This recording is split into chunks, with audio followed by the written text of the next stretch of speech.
back, quarterback rolling right. He's looking end zone. Caught. Touchdown. Saturdays are sacred. A football podcast. What is up, everybody, and welcome to Saturdays Are Sacred. I am CJ alongside Cody, and we are talking about the semifinal and what a semifinal it was for two different reasons, to be quite honest with you. We're going to break down all of that today, but before we get too far, how are you doing today, Cody? Doing well. Yeah, I mean, we had one good semifinal and one blowout, obviously, but still fun. At least we had one good game. And yeah, I mean, got the NFL today. Hopefully my Patriots win tonight and I'll be doing a lot better. But yeah, doing pretty well. How you doing? I'm doing great, man. Yeah, I mean, it is sad that we only have one more college football game left in terms of playoff game. Breaking sound with the cut. So yeah, it's we're gonna break it down, man, because like there's a lot that happened, and I guess we'll start in order, right? Like we'll start in order. Let's talk about the good game before the other game that kind of went to crap, I guess you could say. Yeah. But Miami Ole Miss, what a game, right? Like that was just absolutely two teams that were fighting tooth and nail to, to get to the national championship. Like I would say it's super improbable for both teams heading into the season because Miami was ranked second, I think. So they're kind of they're living up to the promise that, or at least the hype that was garnered from their early season. And it's kind of one of the first times, I guess, a team that like, I wouldn't say like this first time, obviously a team who's like hyped up to be really good actually was good, but it's in the sense of like Miami is like, Miami got the talent and we're hyping them up, but the hype, but sometimes some people also felt the hype wasn't matched to like what we seen Miami do. Obviously, Cam Ward had a great season for them last year, but just they fell apart towards the end. But this year, I mean, they had a few missteps, obviously, but they were able to sneak into the college football playoff and they made everyone pay. What is your initial reaction from this final? Miami beating Ole Miss 31-27. Yeah, really good game. I thought both quarterbacks played well. Like Carson Beck had a really good drive to finish the game when they fell behind. It was kind of a weird game though, because I felt like Miami was kind of dominating the game, but like they couldn't like pull away. Right. And I think they dropped like 4 interceptions. Like they had a lot of chances to like pick the ball. Whoever 24 is, dude is sorry, bro. It's like, this is why you're on defense, bro. So it's like, so like the whole time it's like, dang, like Miami feels like they're dominating this game, but it's like a 1-possession game. It's like a 3-point game. It's like a 4-point game. It's like shit. Like Ole Miss just hangs around and then Ole Miss takes the lead. Chambliss was really good down the stretch. And like just a really good game. Like you said, both these teams, Miami was highly ranked. But they lost 2 games in the season, losing like Louisville and SMU. So going in the playoff, like they were technically the last team in. They were Notre Dame. Yeah. So like a lot of people didn't see this happening. I think most people either had them lose in the first round or for sure had them losing last week to Ohio State. And so for them to make this run, I don't know if we can go full. The U is back. It's close, but we'll see because they got a tough test on next Monday. So that'll be interesting. But Carson Beck played really well down the stretch. I thought that was really good. Malachi Tony is just a stud. Like that guy is just get the ball to him and just let him do his thing. Exactly. And then the running back too, I keep on forgetting his name. It's Mark. Damar Brown. Yeah. But then I would say there's the other one too, but they played really well. But like the defense was what's kind of won them their games. But like Bain and like Mesidor really didn't have much of an impact. Like they weren't really getting after the quarterback. So all around, really good game. I think Miami, they need they need to be a little bit more like disciplined and just kind of don't shoot themselves in the foot so much if they want to have a chance against Indiana. Because if they have that where they kind of like, there was false start penalties, there was dropped interceptions, there was just weird play calls. It's like you run the ball down their throat and then boom, we're going to do a wildcat. It's like, what are we doing? just do what you do. So like it was kind of a weird game by them, but they won the game. But that same kind of performance, I don't think will win against Indiana. But either way, it's like if you're both teams, like I know Ole Miss fans probably don't want to hear this, but like you got to be happy with where you're at. Like your coach leaves you before you get to the playoff. You win 2 playoff games. You beat Georgia. And it's like you had your opportunities and shit. Like you still had the ball on the 35-yard line with 3 seconds left to throw it in the end zone. So there was an opportunity to win the game. So it's like you guys were right there. Really good season. And then Miami, it's like really good season. Like you're showing out for the ACC, which had an awful year. And now you guys are playing for a national championship. So I think it was a really good game. I thought Miami could have pulled away multiple times, but I credit to Ole Miss for sticking around and taking their chances and had multiple opportunities to win this game as well. I think one of the exciting things for Miami is the fact that, well, it's funny. We were talking the most shit about ACC, and now the ACC is in the national championship game. Right. But Miami finally, they're living up to their current expectations, and I think they are doing what most people, or not say most people had expectations they would be good, at least maybe be a college football playoff team. I don't think we really want to have them be in the national championship team.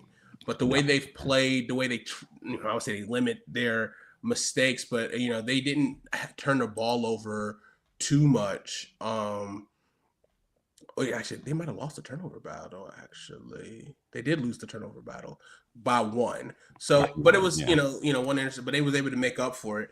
And Carson Beck, was savvy. He had the 1 turnover, which that was just like a deflected pick. That was kind of like unfortunate for him. So, but yeah, that running attack with Mark Fletcher and Mark Fletcher and Shamar Brown, which is really good. They both can come back next year. Malachi Tony is a true freshman. Dude's a freak as a kid, and everyone else is kind of senior. So you do have pieces coming back next year, and Mario Cristobal is going to, he's going to be in the portal. He's going to be recruiting these kids. Big time. But this is, honestly, just being in the national championship from Miami, you're seeing the city come alive. You're seeing what people have been talking about, how talented Miami is, and they always have really good talent. And the fact that now they're matching the talent with winning, they could start a run again just because of the fact that we know how deep of a talent pool South Florida is. And now if you keep some of those kids in state and not go to Ohio State or Alabama or wherever, they say, actually, I want to come play for Miami, then that's going to be big time for them. We don't really know who their quarterback's going to be next year. I don't know if he's on the roster currently. I haven't really seen any big. There was. It probably will be a portal guy, but I don't know who will be at this point. Yeah, it's super late.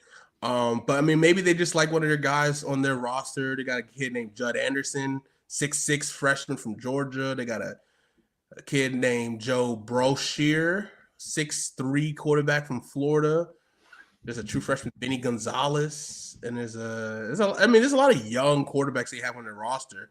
So we'll see if there's any of these kids that are going to be their guy going forward, and it's going to take that job, especially if they don't get anybody in, because they went to the portal route the last couple of years, and now it's like we're seeing portal quarterbacks transfer and become Heisman contenders, become college football playoff contending teams. So it's like that might just be tough for these freshman kids or high school kids staying at one program, at least the top programs, like seeing like, hey, like it doesn't look that great for you. You might have to transfer in order to really get the most out of your career. So then it's like that whole rhetoric with the portal continues. But yeah, I think Miami does have opportunities if they win this national championship. I think they are boosted, and I think it's going to help their recruiting and everything for this school, because I think Mario Cristobal is playing very like Nick Saban. Obviously, he's a Nick Saban disciple, but they build everything through that run game, and then they want to out physical you, and they want to be tough, and they try to be sound football, and they don't allow their quarterback to make as many mistakes as long as they play good, game management through the air and take their shots when you can. I think they play really successful football, and they have the edge rushers to come after you and pressure you. Whether they get to you or not, they're going to make it uncomfortable for you guys. So I like this Miami team a lot. I think they are pretty legit. They're doing exactly what I told them to do in terms of not have too many stupid turnovers and to really shoot themselves in the foot, but they've been able to do enough to overcome if they were to have that odd turnover they're doing enough to be in the game, stay sound, and not give up. And, in terms of, especially when things, I thought Ole Miss was really going to start to go away with it when Lacey had that big run on them. So it's like, I thought Ole Miss was going to be able to make enough of those big plays that I thought could really just kind of hamper Miami. So I'm excited to see what Miami does in the national championship. Yeah. So am I, because it's like this is a really talented team. They're really good, like all over the place. Like you said, they got 2 good backs. Malachi Tony's legit. Marion, their like 3rd wide receiver, had a just monster game on Thursday night. So it's like they're a really talented team. And as long as they don't like make those little mental mistakes, I think they could be in the game with Indiana. They just can't, because Indiana just seems to not make mistakes and just kind of just like they just play super disciplined. So it's like Miami can obviously can't turn over the ball, and if you can like not make those mistakes, I think they could be in that game because just the talent level that they have. Like you said with Cristobal, like he's coaching this team to be physical too. So they like the lines of scrimmage, they get after you on both the defense and offensive line, which like still wins in college football and still wins in football. It's like even you can have the flashiest quarterbacks and wide receivers, but like the lines of scrimmage still win and still are like that's probably always going to be the case. It's still going to win. So yeah, I think obviously great year for Miami, great year for Ole Miss. But yeah, I'm excited. I'm excited for this Miami program because it's like, especially with the state of the ACC, like we don't know what's going on with Clemson. We don't know what's going on with Florida State. And then the rest of the teams, it's like you're not really afraid of any of those teams if they get it going. So it's like they get on this run and you just keep stacking recruiting classes. He crushes it in the portal. They do good in high school recruiting. It's like this could be for a while. Like you could dominate the ACC for a while, get yourself a guaranteed playoff spot. And then, yeah, you just got to get in the playoff and do what you do like you've done in the last couple of games. So this could be obviously like you don't want to get ahead of yourself if you're Miami, but like this could be a run for them, and it's wide open because of the conference they play in and just like the talent that they've been able to get on their team. Because I think they had like the last 3 classes I think are all top 5, top 10 in high school, and then he crushes it. I saw Sam Levitt, I guess, was there for a visit. Sam Levitt just wants to visit everywhere that needs a quarterback, apparently, but he was there for a visit. So it's like that would be a nice fit.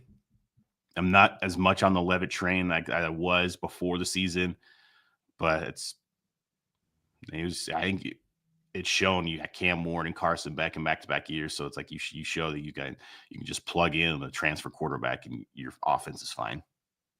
Yeah.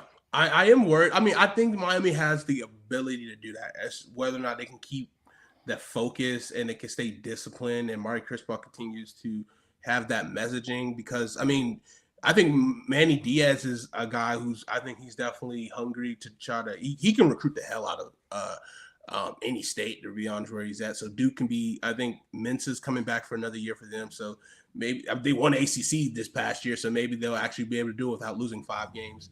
Syracuse will, look like they were headed towards the college football playoff with, and winning the ACC until their quarterback got hurt. So, we'll see if Fran Brown can reload and to get more depth on that team, especially, a second quarterback who was ready to go. Obviously losing their quarterback last year was definitely to Achilles was devastating to Syracuse. Dabo is on his way out. I just don't believe it. I mean, he's trying to bring back, what's up coordinator? He brought back an old coordinator when they actually had their best offenses again to run the Clemson offense, because he doesn't allow any team to run any other offense but the Clemson offense. And so we'll see what Clemson does. Syracuse, Florida State. I mean, I don't know if there'll be – Pitt is always a team that's always around. We'll see what happens with them. So, I mean, it's open, but it could also be tough.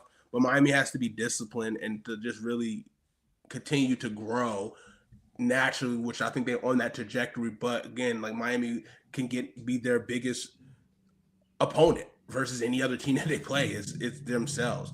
And we've seen that so many times where, especially when they, lost the game when they try to, throw the ball, and get picked off or fumble the ball right when you just need to take a knee. You know what I mean? Like, it's so many things that they've learned. Obviously, you had to go through some of those bad times to really understand and grow from them. And so hopefully he can, Miami can be a powerhouse in the ACC and they'll be exciting. I mean, I think it's always fun when you see a traditional powerhouse team, come back to, to power. I mean, Florida State is nowhere near that. It's been over a decade now. So I would love to see. I mean, honestly, either team that it wins the Natty, I'd be happy because I think the last time Miami won the Natty was 2002 or something like that, 2004 maybe, and then 2001, I think, yeah. I don't think Miami or Indiana's ever won the national championship. So No, I mean, either way, it'll be a drought broken. And if Indiana wins, obviously it'll be 3 straight years the Big Ten has won the national championship game. So we shall see. We shall see what happens with Miami. Yeah. Big Ten's best conference now, right? I think it's pretty it's pretty clear. It is clear. Yeah. That the SEC is they're dead, right? Like they're done. It's over. 3 years, no SEC teams in the Natty. I thought Paul Finebaum was going to leave the country. I was kind of waiting for that. I want him to leave the country, to be honest. Right? I'll book your trip, man. I'll pack your bags. Like I got you. Yeah. I want to talk about Ole Miss for a little bit, but obviously with a lot of adversity they went through from their own coach, obviously self-imposed. I do think Ole Miss is going to be fine. Obviously, the quarterback situation is going to have to be, Deuce Knight officially committing, was that today or yesterday, to Ole Miss? Morning, yeah. So, which is good because, Deuce Knight still has 4 years of eligibility. So, they can build something with him. Hopefully, he is ready to go and perform. So, it's like, I hope it's not one of those mixed matches where it's like you got a young, exciting quarterback that might not be ready, but the rest of your team that's, more developed and ready to win now. I hope that doesn't become a thing. Because did Cam Coleman commit to Ole Miss, or did I see someone just all of that? I think he's visiting Ole Miss. I don't think he's committed. I think he's still doing his visits.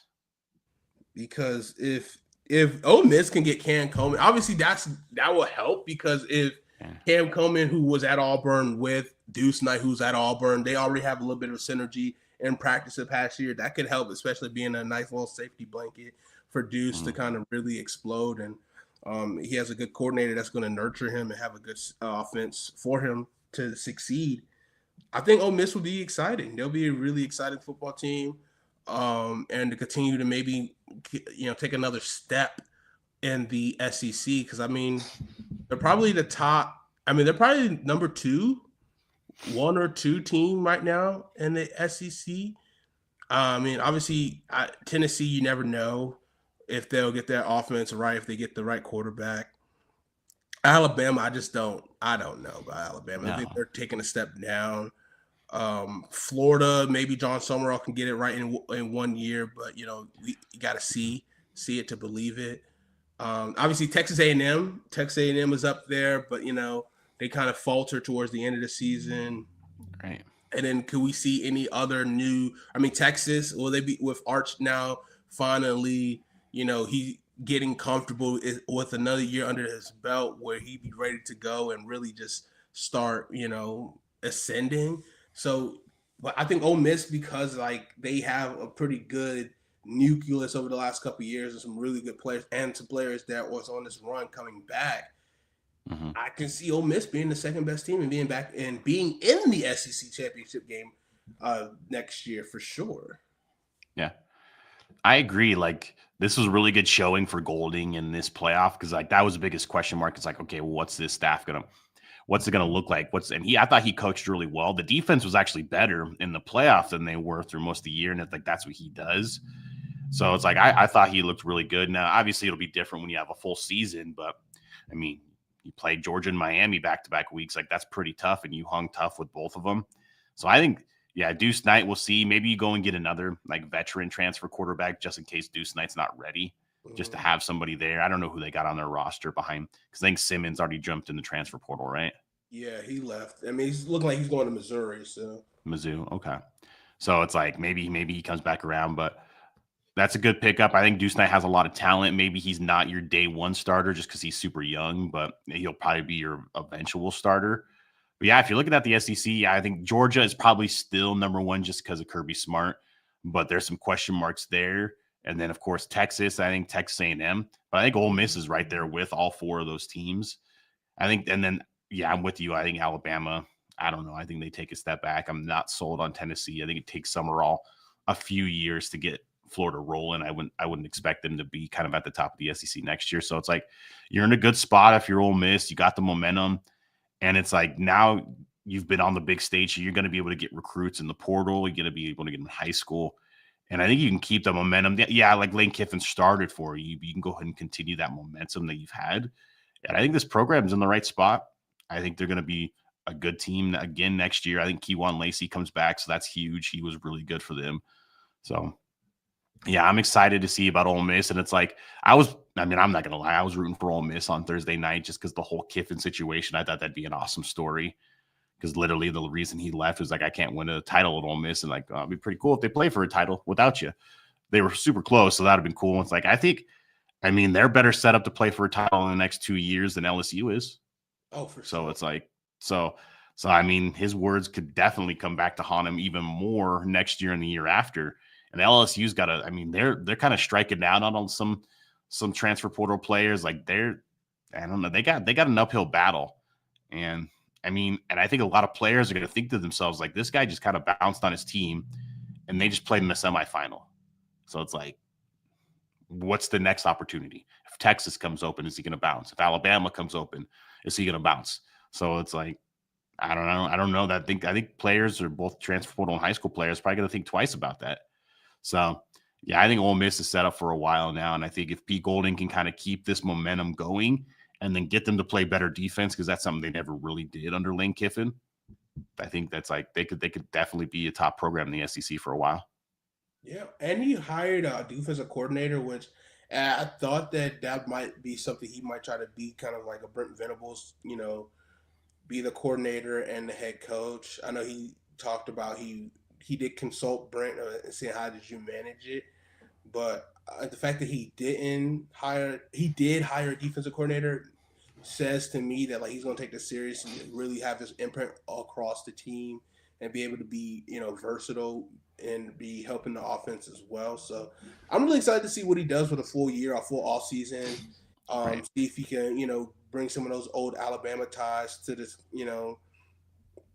to Ole Miss and really kind of revamp the program and try to do stuff a little bit differently and see what a Pete Golding team looks like with any, I would say without any Lane Kiffin touch it, but obviously like there's going to be that, regardless, but to see what his, touch to his team looks like, what them real Rebels look like next year. Yeah, I'm excited for them. All right, let's talk about this absolute ass kicking on Friday night. Hey, look, if you saw the first half, you could have still went out with your significant other and still had a good Friday night. Unlike Dan Lanning, who has been outscored insanely in Mercedes-Benz Stadium as a head coach. So maybe no more games there. Yeah. But Indiana beats Oregon 56-22. Indiana remains undefeated. Fernando Mendoza throws for 5 touchdowns. Absolutely insane showing. This team, starting out the gate with a pick six, it's just like, dude, here we go again. And I think it was funny because I think one of the things they said early in the broadcast was like, Dante Moore was talking about how can I limit the turnovers? He's watching so much tape to make sure he was more prepared for this game. And then it's just like first play of the game. It's like, geez, that's just absolutely terrible. But Indiana looked so prepared. They were ready to go. They, defense was giving so many different looks. They were tough. Like, they were so tough. They were getting after Dante. I saw one of the nastiest moves their defensive end gave the left tackle for Oregon, and absolutely just like he sat him on his ass, and it was just off of finesse, not even power.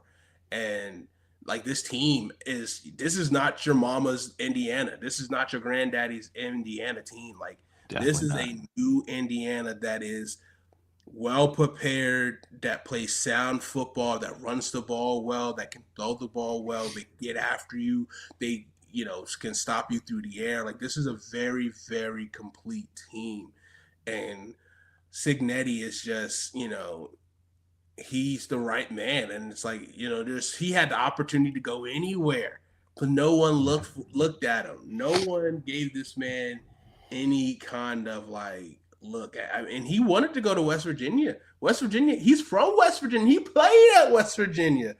And they didn't even give him a look. They went with Rich Rodriguez or Neil Brown. Like, I mean, it's actually disgusting. What did you think about this ass kicking that Indiana gave Oregon?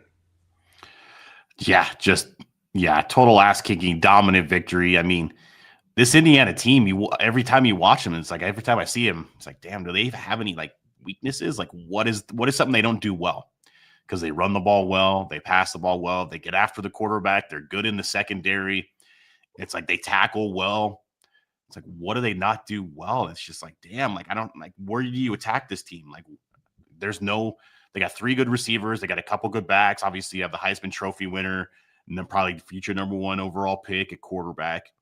And then the defense, like you don't know any of their names because none of them are like 5-star recruits, but it's like they all just play well. They don't ever make mistakes. They don't ever you don't ever see them make like a stupid penalty or stupid like a sportsmanlike conduct, and they don't turn over the ball. I feel like they've won the turnover battle like almost every game this year, maybe outside of a couple. Like just super complete team, well coached. And like, I just don't know like how do you attack this team and what their weakness is? Cause it's like, I mean, they could have put up 70 if they wanted to in this game. Like this game was a wrap, like early on. And like you said, first play of the game, pick 6, like the Ponce, the corner just totally jumped that out route. Like he basically ran the route for the receiver. Mm-hmm. And like, that was impressive. And just like on the flip side for Oregon, like obviously really good year. You're in the semifinals. So that's like, it's nothing to be like upset about. And your only 2 losses are to Indiana. So it's like your only 2 losses are probably going to be to the team that's going to win the whole thing. Obviously, we can get to that later on in next week, the preview for the national championship. So it's like, but if you're Oregon and you're Dante Moore, it's like, how do you feel after that game? And like you said, like Dan Lanning's been outscored like 80 to like 25 or something like that. And or like 90 in the 90s. Yeah. Yeah, it's like 25 in the Mercedes-Benz Stadium. So obviously make sure you never play in the Peach Bowl or Mercedes-Benz Stadium again for sure. But this is back-to-back years. Like you've been in the playoffs and you've been bounced, just been absolutely blown out. Because you were blown out last year by Ohio State in the Rose Bowl. So still a really good team, really good program, and heading in the right direction. Because it's like you'd rather be in the semifinal to get blown out than not be there. But yeah. I think it's definitely a game where if you're Dante Moore, you probably go back to school. You're probably going to still make $5 million at Oregon anyway. So it's like, it's not a money issue. Go back to school. DeCorian Moore is there. You still got good running backs. Your one of your tight Sadiq's going to go to the NFL, but the other tight end who's pretty good will stay. So it's like, you're still going to have a good team, but damn, that's a tough way to lose and end the season. You had the momentum. You won 2 playoff games, and Indiana just pushed you around. Like you look like the little brother, and just all night. Like Indiana did whatever they wanted to. Moore had 2 fumbles and an interception. Like he had a bad game, but it was just like, who's had a good game against Indiana? So I don't know. Total ass whooping. It's Curt Cignetti. It's like just walk into that Indiana office and just hand him a check and be like, just pay me whatever you want. Because it's like, dude, you're he's probably already building a statue for him in Indiana outside the stadium. Oh, for sure. Like, and him and Mendoza, it's just like shit. Like this team is just so complete, so well coached, so well prepared. Just it reminds me of like a vintage Saban team, just with you don't know these guys' names outside of Mendoza. Right. Like the vintage Saban teams, we all knew. It was like, yeah, Mika Fitzpatrick, Dante Hightower, and then the guys on offense, Amari Cooper. It's like, yeah, there was all these 5-star guys that we knew were going to play in the NFL. This team plays the same way, but like you can name like 3 players. Exactly, and it's really cool to see it, and it's like Indiana gives you that hope, right? This is year 2 for him, right. And I think he's only lost two games at Indiana, So it's like absolutely insane run. It's like now programs are put under more pressure. It's like, well, Indiana turned their program, being one of the worst teams no one thought about in 2 years, to be a national contender through the portal and through one guy. Obviously, he's an older guy. He's been experienced. So it's like, okay, do we need to find like a more experience who's been around college football, who's a proven winner everywhere he's gone? Do we go for that young, new guy who's like maybe this could be their big break, So it's like, trying to figure out which way to go, especially based off of trends. But obviously you see Kirk Cignetti, who has that, who was at Alabama. Like just go check that Alabama staff. Just look at old Nick Saban staff members and see where they're at, and then go talk to them and then start from there. Honestly, at this point. But then there's the trying to find people who are consistent winners in maybe smaller programs, because it's like, and that we're a head coach. I think that's probably where you should look at to, honestly, if you're at a team that's like Indiana, who's like in a bigger conference but lower down the table. It's like, hey, what is there to lose? Someone who understands how to build programs, understand what winning culture looks like, and he's done it and he's instilled it. Yeah, that's a good opportunity. I'm not going to say that it's going to be a Kirk Cignetti meteoric rise per se, but I think it's a good way of approaching it, because you want a proven winner who understands what culture is and to build and sustain a culture. So we shall see if they can get the job done in a couple Mondays from now.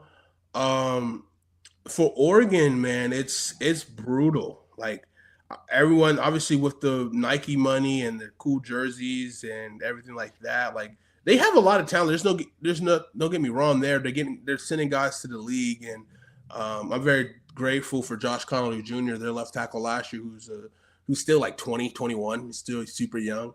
And they've been actually producing some pretty solid offensive line talent over the last couple of years that no one's really talking about. But they have talent. Dan Lanning just obviously getting embarrassed is one of the last things that you see from him, and a lot of people are going to forget about the other big wins that he's had and the other how well he has performed at Oregon and being staying the winner. But it is getting James Franklin-esque in terms of good recruiter. They've won a couple big. I would say he's won a little bit more bigger games, but not by much at all. And so he really has to figure it out going forward. I think Dante Moore, it's a tough decision. I think you should come back for another year, but you also could be the unanimous first overall pick. And I think is also tough for him is that he's going to lose his coordinator.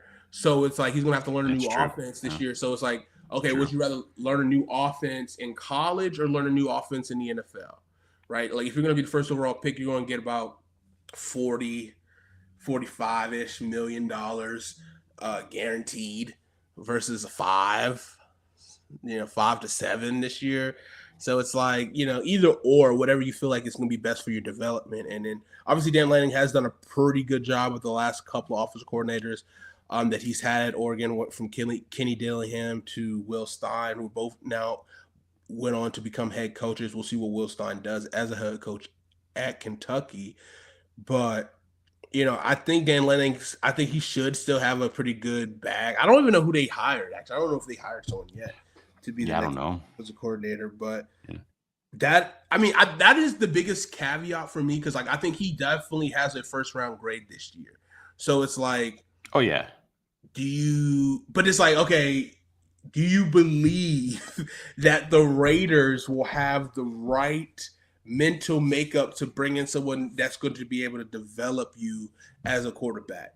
And the only way I could be for sure is like, I don't know when the deadline is to declare from it, which might be like a week or two to have the deadline to declare for the draft. But it's like, I need to know, like, my agent's hitting up the Raiders is like, okay, well, you take me first overall. And then it's like, where are you leaning, offensively or defensively, for the head coach? Right. And because, if it's Kevin Stefanski, okay, maybe. If it's Joe Brady, okay, I like that. If it's Mike McDaniels, hell yeah, let's go. I'm going. If it's, there's talks that, the Raiders might go full New England tree, maybe a B-Flow and something like that. I don't know, because he's out of contract this year either way with Minnesota, so he can be available. whether for a defense coordinator or a head coach. I don't know. Like it's tough for me. I would probably slightly lean going back to college, but at the same time, if it's between me and Mendoza, like don't get me wrong, Mendoza's a good quarterback, but Dante Moore has a way higher ceiling than Mendoza does. Like, and that's nothing wrong. Like, it's this is like becoming like, in a sense, like a Drake May versus Jaden Daniels for me, in a sense, where you got a guy who's like older, a little bit more like higher floor versus like a Drake May who is like maybe a little more raw, but like he's still young as heck, 20 years old. Right. Good arm talent. You see a lot of good in his game, but you see some things that's like, all right, let's clean this up.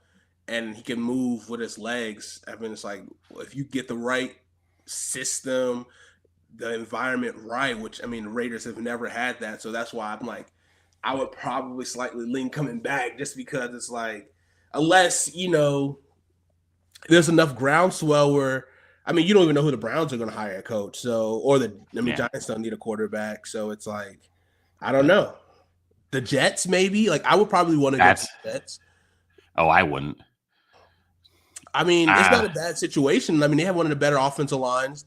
They have two solid weapons. Obviously, the coordinator thing that's going to be an issue, but like in terms of talent to be around and play with, I like that versus, I mean, don't get me wrong, Brock is good, and you got Genty, but outside of that, who else you got? You have a terrible offensive line. Like, you know what I mean? Like, I'd rather be behind that Jets offensive line right now versus that Raiders offensive line.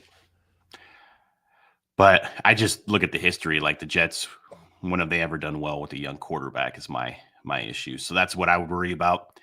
That team looked like they quit on Aaron Glenn to end the season. Like they lost. They were openly taken. Yeah, because they got killed by the Bills B team on the last week. So it was like and I think Breece Hall's probably gone. He's going to be a free agent, so you're probably going to be without him. Garrett Wilson's a good wide receiver, but like in a ranking of wide receiver ones, he's probably like middle. I don't know if like he's top. So it's like, and then just the stench of, I mean, both the Raiders and the Jets, like those are rough teams to look at as your possibilities to get in the NFL. That's why it's like, but you never know, because those could be the same two teams next year, or it could be the Giants next year if Jackson Dart flames out. Because it's like, it seems to be like the same five teams. You got like the Jets, the Raiders, the Browns, the Giants, and the Cardinals basically are like the teams that are always drafting around there. It seems like they're always looking for a first-round pick quarterback. I think Mendoza probably ends up being the number one pick, especially if he wins the title. I think there's just too much momentum. He's probably the number one pick. I'm with you. I think Dante Moore has the higher ceiling, but it's kind of like, I think he's only started like 16, 17 games, so he hasn't played a ton. So I don't know. It's like, it's tough because, you can go to the NFL. You probably, like, he goes to the NFL, he's probably a top 10 pick. It's probably like almost guaranteed. So then you guarantee yourself like, I don't know, like $10 million annually, or you go back to Oregon and you get like 6 or 7. So it's like, I mean, either way, money's not an issue here. Like, he's going to make good money regardless if he stays or goes. It's just like, is he ready? And like, when I've seen him play in big games, like unfortunately 2 of them are against Indiana, like he doesn't look ready. Like, he's very hesitant. He kind of just like sits in the pocket for a long time. He's laying on throws and just kind of like he looks young and he looks immature, but he's only 20 years old. So it's like, that makes sense. I think he would benefit from another year. I wouldn't be upset at him. I wouldn't give him crap if he goes. It's like, it's the NFL. Like, this is probably his dream. And at the very worst, he's the second quarterback taken, because there's like the drop off after him and Mendoza is pretty far. Like, it's like, well, who's next? Ty Simpson coming off of an injury. And then, I mean, Carson Beck. If Chambliss was 2 inches taller, I'd like him that high, but I know his height's that's gonna really hurt him. How tall is he? I thought he's 6'2". That's what he's listed at, but when you see him play, because that's what I keep hearing people say, that he's more like 5'10", 5'11". It's like, that's pretty generous to list someone at 6'2" if they're not even 6 foot. That's insane. Yeah, that's an insane. So it's like, because I mean, if I'm a team, I like Chambliss. If you can get Chambliss in the second, third round, I think that's a solid pick. I think he's a good player, and he's older. He's experienced. He's played a lot of ball, even though it was at Division II, but still he's played a lot of ball. But yeah, for Dante Moore, I'd go back to Oregon. But I mean, if your agent's like, hey, you can maybe be the first overall pick. I think just the Jet situation scares me more with the Raiders. At least you got Brock Bowers, you got Ashton Genty. There's only one good offensive lineman, unfortunately. That's Colton Miller. But you just got to see who they hire as a coach. Yeah. Because if they can get like it's Stefanski, like you said, or Joe Brady, or even a John Harbaugh, just to kind of like settle down the franchise. But I'm almost certain John Harbaugh's probably gonna be the Giants coach. But they need to get someone in there because I mean they'll be paying 4 coaches this year. That's how bad it's been in Vegas. Like they're still paying Gruden, they're paying McDaniels, they're paying Pierce, and now they're paying Carroll, and then they're going to be paying their new coach. So they're going to be paying 5 coaches, which is so it's like your options at the top: Jets, Raiders. It's not great, but that's how it goes. Like when you're a good quarterback, you go to the bad teams, and it's like, but you could just look at the draft from 2 years ago. Caleb Williams won a playoff game last night. Drake Maye's playing in a playoff game tonight. And Jane Daniels was in the NFC Championship game last year. And Bo Nix has the number 1 seed. So it's like it is possible. If you can go to a bad situation and you could be the guy that turns it around. So it's possible. So if you have that kind of confidence in yourself, then yeah, by all means, go to the NFL. Yeah, I just think the Jets has way more in place. Now, whether or not they'll be well coached or not, I mean, that's fine. He could go to the beautiful quarterback carousel of getting a new coach in year 2, which would be perfect. Right. Which is the mark of a good quarterback, I guess. But yeah, I just think in terms of like stuff that's already there in terms of offensive wise, like that's a better. Yeah, their line's better. Yeah, offensive line's better receivers. Mason Taylor's a solid young tight end. Yeah. Once they figure out that defense, which still has talent on it, and so it's like, I mean, it's just like the Jets just always underperform. And they have a new play caller as well. So it's like, year 2, what does that look like? Does he evolve? Does he get better? Obviously, with, Justin Fields, just not an NFL quarterback. He just keeps failing year after year. So it's like, if you come in, and that seems to be their type, right? And they have enough ammunition. Like, I mean, if I'm the Raiders, I'm listening to that offer because I think the Jets have the 2nd pick. Yeah, I think they're 2nd or 3rd. Yeah, I think because the Giants won their last game of the season. So yeah, I think it's the Jets. So yeah, let me see, Tankathon. Yeah, it's either them or maybe the Cardinals, but I thought the Cardinals had more wins too. I think Cardinals have 4 wins. All right, so it's Vegas, Jets, Arizona, Tennessee, and the Giants 5. Right. It's like, yeah, Arizona may be in the market for a quarterback too. Then it might be time to move on from And Cleveland is 6, so I mean, I don't think they're going with Shedeur. Nah, let's see what they do at quarterback, head coach. So I mean, Vegas need a quarterback, Jets need a quarterback, Arizona needs a quarterback. Cleveland needs a quarterback. So that's 4 out of the top 6, and Cleveland has enough ammunition to move up. Jets have enough ammunition to move up or down. Right. So Cleveland just got an extra pick from Jacksonville last year, right? Because of the Cleveland got the pick from Jacksonville. Jets got the extra pick from the Colts. That's right. For Sauce Rams Gardner, have 2 first-round picks too if they want to get into the quarterback sweepstakes next year. But both their picks are kind of like they got the Atlanta's pick at 13, and then they got their pick currently at 29. That would be the perfect situation for Moore. Sit 2 years behind Matt Stafford. That would be learn there. It's like, I know you don't want to sit, but you still be like 22, 23 by the time you start. Right. That would be perfect. No, that would be perfect for sure. So, yeah. I mean, and then you got, let's see. I mean, depending on what happens, Pittsburgh. Right? Cincinnati has the 10th pick, right? There's obviously a lot of smoke. There's some smoke behind Joe Burrow not happy in Cincinnati. And Jets are one of the teams that want Joe Burrow, given that 2nd overall pick to go get a quarterback. Is that a better situation for Burrow? I think it is. Obviously, because that offensive line for Cincinnati is dog shit and has always been dog shit. And so it's like, give me a chance, So, but then it's like now a rookie quarterback will go into Cincinnati like, Oh, At least you got brother. Jamar and Higgins. I mean, it's great. You know, you can get the ball to him. You're just running for your life. Right. Yeah. So what about Pittsburgh? What about Pittsburgh? They could be in the quarterback market. Oh, they'll definitely be in the quarterback market, but it's like they're one of those teams that are going to go veteran first before they even think about always do. So I think Kyler Murray ends up there. That's like a bold prediction. I like that. We'll see. I mean, if Arthur Smith is still there, Kyler Murray and Arthur Smith is a nice little combo. I kind of like that. I mean, I don't think they want us to trade for Tua, but he'll be a quarterback available that's a veteran. Yeah, Mac Jones, yeah. McCorkle. McCorkle, I think he's getting this. He could Minnesota. I think perfect. His rightful home is in San Francisco. We'll see if. I mean, the funniest thing to me would be the Pittsburgh Steelers getting Geno Smith. That would be the funniest thing to me. That would be classic Tomlin, man. You know what I'm saying? Because Tomlin is like that's his bag, to be honest. Like that's his bag, yeah.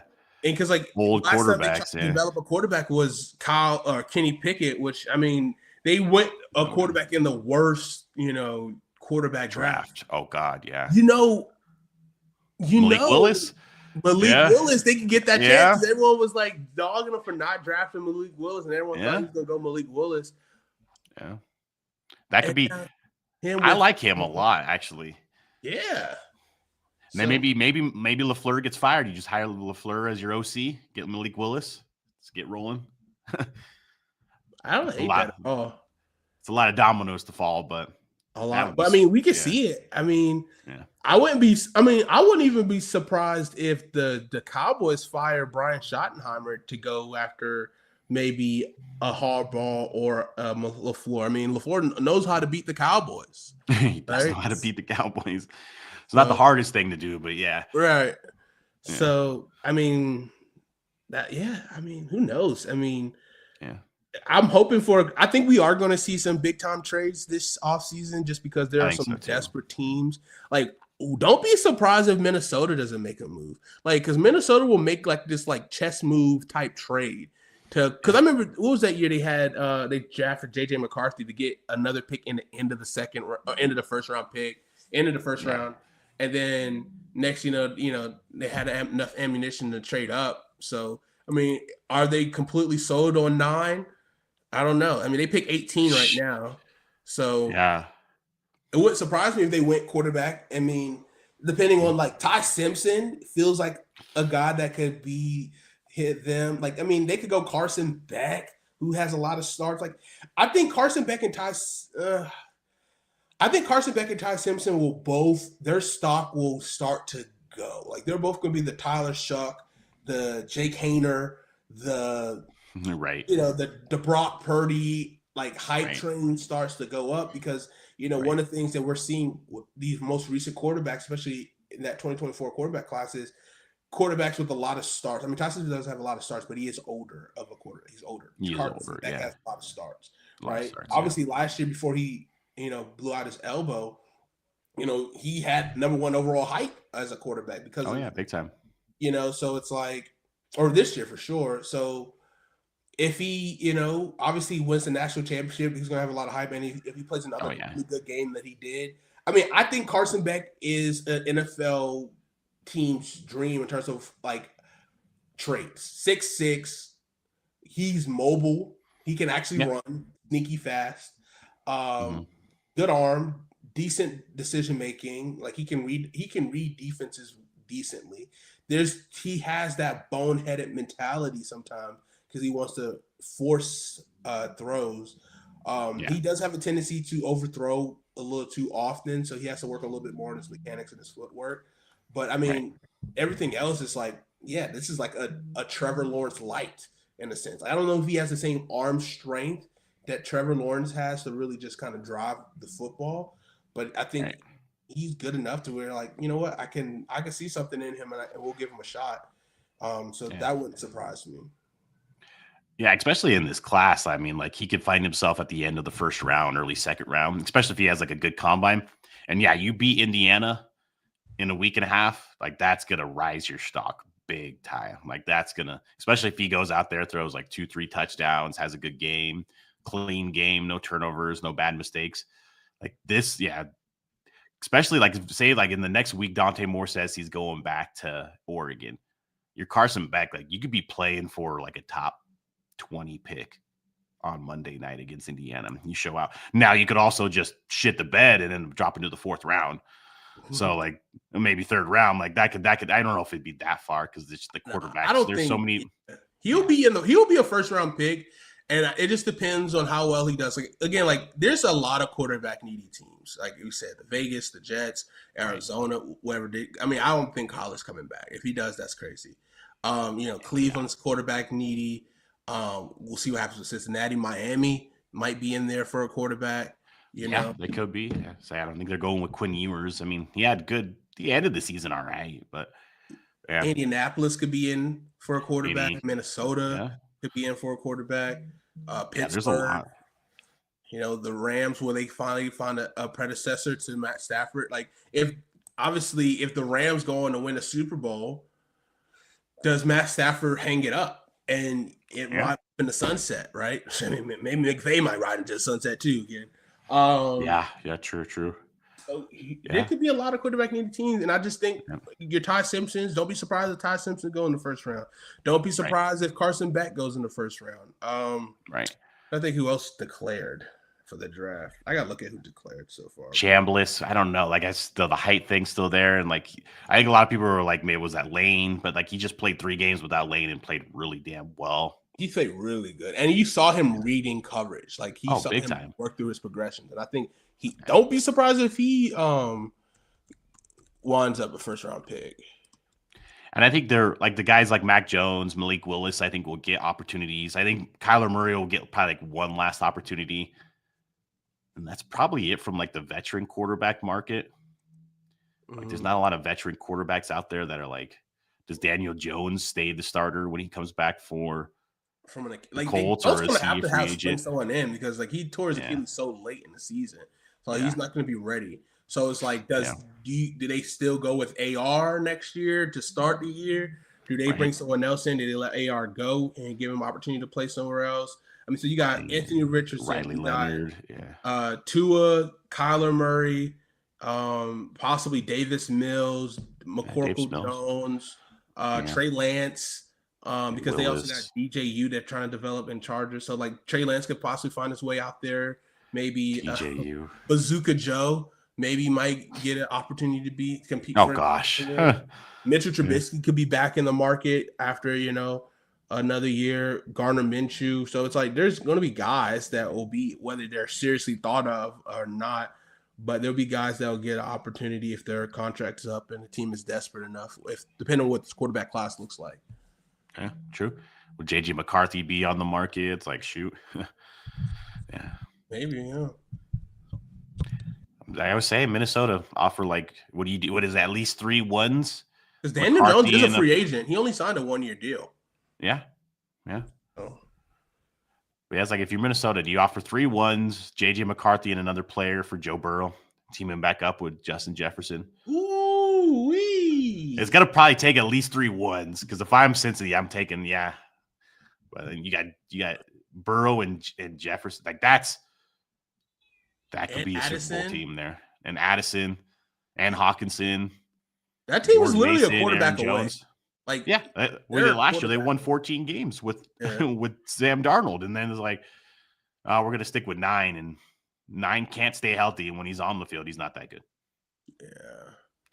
It's like that's the thing with him. It's like when you're on the field, you're not that good. It's like, bro, you're barely on the field. Mm-hmm. Yeah. Oh man, where's Josh at? Just kidding. But all right, that's all I got today. Anything else you want to talk about? I mean, there's been some decent transfer portal buzz. Some quarterbacks out there. Sam Levitt, I think, is just gonna wait until every team that has a quarterback opening he can visit. Maybe get some free food. I don't know. Get some free flights. I don't know how that works, but he seems to bounce around. He's been to Miami. He's been to LSU. He's been to Kentucky. I think he went to Texas Tech before Scoresby signed there. DJ Lagway to Baylor was kind of odd. It's a Well, weird apparently he's kinda, still taking visits. yeah, he's still looking around. It's like, I guess that's just college football these days. Like, no one's ever really signed. No. And Yeah. then we had the whole debacle with Damon Williams. Do you see that? And then they tried to sue him because he did sign, and then we wanted to enter the transfer portal. So that Which was is a mess. crazy. Like, listen, these kids, I get it, right? That you want to get the best offer, but you just committed and signed a deal to get $4 million, and all of a sudden Lane Kiffin calls like, "I'll give you 5." That's what I was saying. That's not how it works. Yeah. Like, you can't. It stunk. Yeah, it stunk of Lane Kiffin in his DMs, 100%. It's like, dude, like, Yeah, don't sign anything until you for sure know. That's that simple. yeah. And When it's like, do these contracts even mean anything? Like, it's like, are these binding? Like, I don't even know, because apparently they were trying to sue him, so apparently it was binding, and he went back. But it's like, how awkward is that walking back into that locker room? It's just like, I mean, it won't be that awkward when I check cash. I don't care. I mean, that's $4 million. I mean, unless it's performance, performance based. I mean, I saw something that No Fafita was looking at going to Washington as well. Obviously, going back with Jed Fish, which I mean, he could commit and then really be awkward because then No Fafita can still do that job. Competition, bro. Yeah. So it's like, I mean, I think only has one more year left. I think he graduated. Yeah, I think so. Grad transfer. Yeah. Which I'm cool with. But I mean, I think No Fafita might wind up in Nebraska. I don't think it'd be a great idea. I don't think he fits that offense, but I mean, they're desperate for quarterback.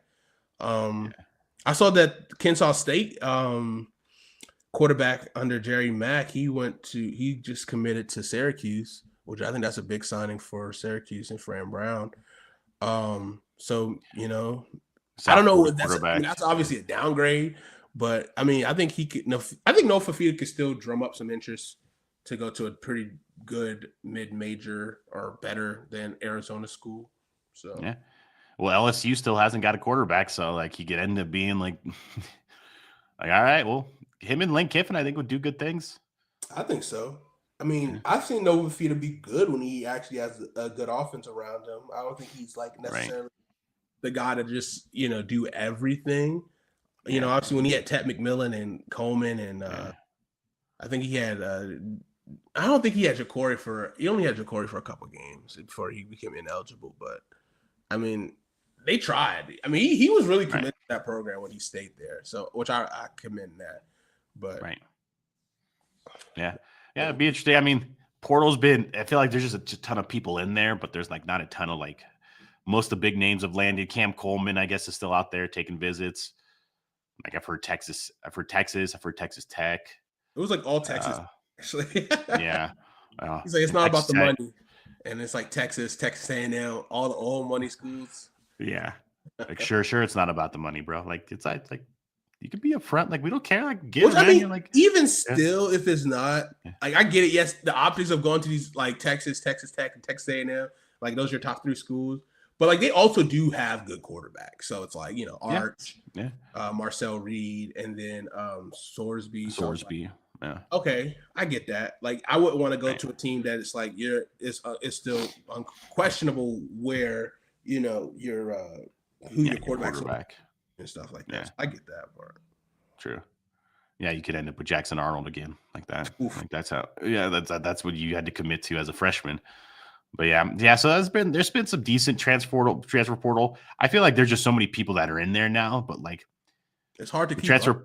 It's hard to keep up, and it's like the best teams, like the top teams, will go in there and get like 3-4 guys, and they'll call it a day. It's just for like depth, or like, hey, we're really thin at this position, so we're thin in the secondary. Let's go to a couple corners and a safety, or like defense and offensive line. But it's like, it's not what it used to be. Where it was like, damn, Caleb Williams is in there, Jaden Daniels is in the transfer portal. It's like, nah, it's not that level anymore.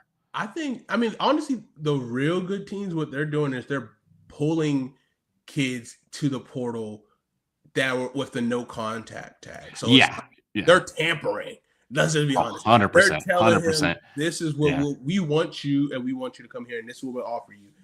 Guys, I'm going to the portal. Versus like, all right, guys who already entered the portal, you have no idea who they are, and you're like I feel like there's few and far between, or guys like that. It's like more of the lower side schools. Like, okay, because we have to fill all these roster spots. like who's out there, and let's look at tape and grind tape versus a lot of these better teams are just like, oh yeah, we mostly know these guys. We pulled these guys, like we already talked to these guys already, Right. Crooker, however you got it, Right. they're getting these guys in versus like having to actually like scramble, like look at these tape, look at the actual, the website and like see who's good, Right. who's not, then do your background, what's the reason why you left the portal? Is it this? Is it that? You know what I'm saying? Right. So Yeah. Oh yeah, definitely. Yeah, there's 100% like major tampering always going on, but it's like until like they set up some guidelines for that, it's always going to happen. but did you see 'Cause, him? yeah. Was it Amarian? What is the receiver from Colorado? Oh, Marion Miller. Yeah, he committed to Arizona State, Yeah. following the Jordan Tyson the route. Yeah. But Colorado's been in the portal getting some pretty solid. They got some decent guys. They got a couple good wide receivers. I think they got some good defensive players. They don't ever get any beef. It's all just like the skill positions. The best player they got was Jordan Seaton. He came out of high school and he is Yeah. He's a dog, and he hasn't left yet. Like kudos to them. I mean, I'm sure they're paying him a ton, but he hasn't. I thought there was a good chance he jumped in the portal this year. Yeah, I think if they had any money, he was their number one priority. Oh yeah, because he's a bona fide first round pick next. Oh, for sure, next year. Yeah, and I think my only issue with him he got ginormous this year. Like he went from like what 290 to 330 or something like that in one off season, and his pythons are like 26 inches, like huge. Yeah. I think he got a little too big. I think this year you need to come trim up a little bit, maybe around like a solid 320, 315. And I think he'll find the right mix of like strength and still be able to not lose his mobility. But he's going to be probably the first tackle off the board next year. Yeah, probably. Which is, that's great for Colorado. From Colorado, The issue with Colorado is, and we don't have to go in a long spiel. We can fill some shows talking about drama with each teams, but the issue is like they're becoming known to just lose players and not develop anybody. And Jordan Seaton is probably the best. It's probably your only good high school player that I've known. Yeah, that they've got. So, and then, if not, they'll probably leave because, you're telling them to leave because they're not good enough. It's like, this is my biggest issue. It's like, I think a lot of people are putting a lot of heat on these players for leaving in the portal, but a lot of people don't realize a lot of these people, like I would say 75% of these players are not going to the portal just because they are, they want to be there. It's because a lot of these coaches tell them to be in the portal. You're not a part of my plan. Told, yeah. Yeah, and so it's like, and that's what Dion is doing. He's telling these players, I don't want you here. You're not good enough. And it's like, well, if you're not good enough, can you develop them? You thought they were good enough for the reason why you brought them here. So then obviously, if they're not good enough now, then it's like, develop them. That's the whole point of turning these kids into men. And so that's why I get so frustrated with, coaches who don't take the responsibility. Like I understand, like I criticize Dabo Swinney for what he says about the portal, but at the same time, he does take that responsibility. I'm going to try to get the best out of this player, even if we're not going to go into the portal, which they went into the portal for two players. So two players, thinking a little bit. But I just think it's like, like you said, this player's not good enough now for you to compete because you got pressure, but it's like, make him good enough. That's the whole point of college sports, because you see players make such like giant jumps from one year to the next. Now you don't see a lot of these players making these giant leaps, Yeah. So it's like, it's so annoying. And these coaches cop out and it's like, and there's been a lot of good media press for coaches to try to spin everything when these players are so crazy and everything like that. But no, it's like these coaches are getting away with stuff that people are not talking about. And the media just really, unless your name's Lane Kiffin, a lot of people are not really pointing, that limelight on these coaches. Like, what are you actually doing? No, but it's the kids. It's the kids' fault. Like, what are you as a man doing like that? You have to be able to cultivate a culture, and whatever you got, you're going to develop these kids. So, I just look at, obviously they lost last week, but that's what Kirby Smart preaches. It's like they go in the portal and they get like 3 or 4 guys maybe a year just to kind of stockpile. But it's like, no, we're here to develop, and like we're not here to get you a bag. Like, you want a bag, there's other places to go, and maybe that holds them back. Maybe if they drop some bags, they'd be playing for a title. But it's like, that's not what we're here for. It's like, we're still good. Like, we're still SEC champions. We played in the quarterfinals. And like a guy like Gunnar Stockton, they probably could have went in the portal last year and got a quarterback, but it's like, no, they developed Gunnar Stockton, and he was probably a top 10 quarterback in the country by the end of the season. And he wasn't the reason they lost to Ole Miss, that's for sure. So it's like, that's what you should be doing in college, is developing these young players instead of just telling them like, hey, you know what, I don't think you're going to start next year. It's your sophomore year. It's his sophomore year. Like, don't tell them to jump in the portal. Yeah. Because we want to go get this guy. This guy's played for, 2 teams in the last 3 years, but he's really good. It's like, no, it's like develop your guys. And then it's like, yeah, it's a little bit on the players because like the players are just impatient now. And they want to get it. They want to start like right off the bat, but that's your job as a coach, to make them comfortable and tell them like, hey, like, we believe in you here. You may not start right now, but you have a future here, and we're going to develop you so you can get to the next level, to where you really want to be. And that's what the best schools do. And so like the best schools are still doing that. They may not be doing it as much as they used to because now they have the portal as options in NIL, but they're still doing that. Yeah, it's definitely a mixture. I think it's a lot of parents in these kids' ear that's trying to live through their kids as well. That big money. But at the same time, it's like, there's also coaches out here that just offering these players a obscene amount of money. And it's like, as a kid, it's like, like you've never seen that type of money before. It's like, yeah, I'm getting they're going to offer me $2 million to play for them. But right now, it's like, I love it here. I commit to, the school. But like $2 million right now, that changes my life. That changes my family's life, And so it's like, it's one of those, it's a tough dynamic for sure. Like, especially if like you're not like to the caliber of like going to the NFL, but you're just like a really good college player. It's like, well, that's TJ Finley. Let's just say it. TJ Finley is like the prime example. 7 teams, man. Like, you know what I mean? Jeez. And it's like, I think he went on some podcast was talking about like, well, there's just coaches. Like the reason why I'm still here is because coaches keep wanting me to play. Like coaches keep, offering me money. And it's like, I think he has like 5 kids or something like that. I don't know. He definitely has a family that he's provided for, which is fine. Like if football can do that, which he pretty like, what would you rather me do? Go get a job making $60,000 a year, or I go to another school that's going to be paying me like $500,000 to go play quarterback for him. While I'm still young. I was like, you're right. Take advantage of your youth and your athletic ability that you have right now, because it's not going to be like that forever. So I do. And then he still talk about, my NFL dreams. I'm like, brother, no, that ship sailed, bro. That ship sailed, bro. So maybe he might catch a wave. He's just going to Georgia State. Like he's a mid. Like this again, like he is finessing the mid majors, which is fine.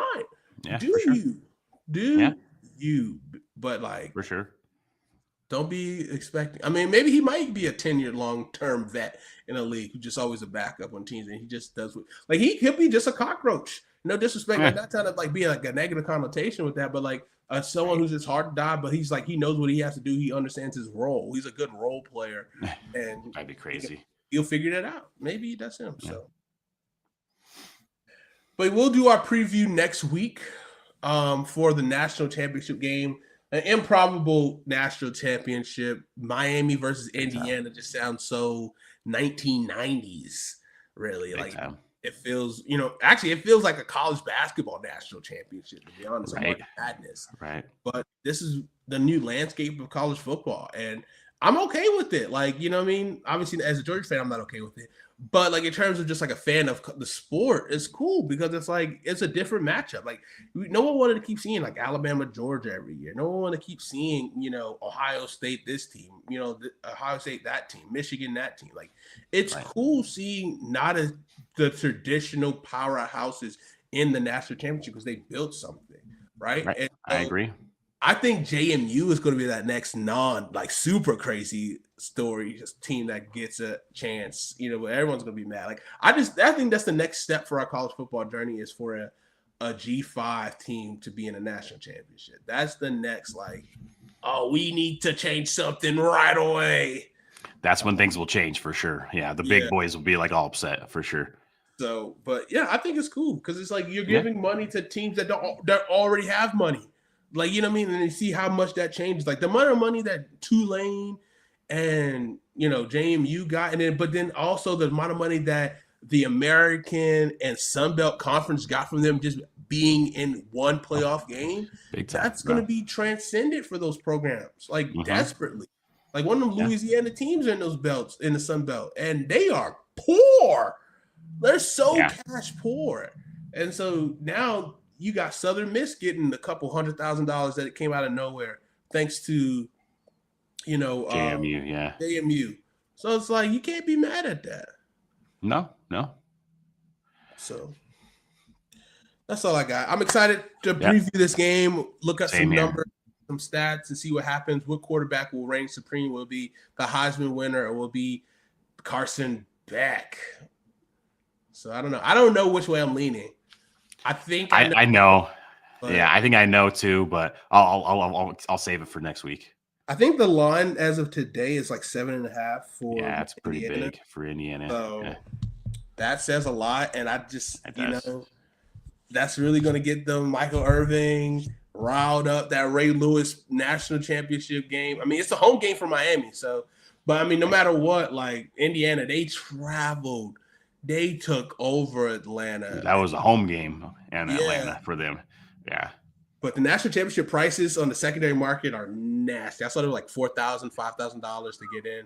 So it's like, we'll see who's going to do it. I mean, obviously, he's never seen Indiana in a national championship before. I mean, I could see someone just like, you know what, we'll dip into the savings for this. But yeah, that's tough. See what happens. That's tough. All right, man. Yeah, I'm looking forward to our preview next week. Yeah, that'll be fun. We'll bring the heat for this one last preview, and then we'll review the national championship the week after that. And college football season is officially over with, sadly. But we will always cherish our Saturdays because they are always sacred. And we'll be back to you guys next Sunday at noon Eastern, 9 Pacific, and we'll be previewing the national championship game. We hope you guys have a great week, and we will see you next Sunday. Snap back, quarterback rolling right. He's looking end zone. Caught. Touchdown. Saturdays are sacred. A football podcast.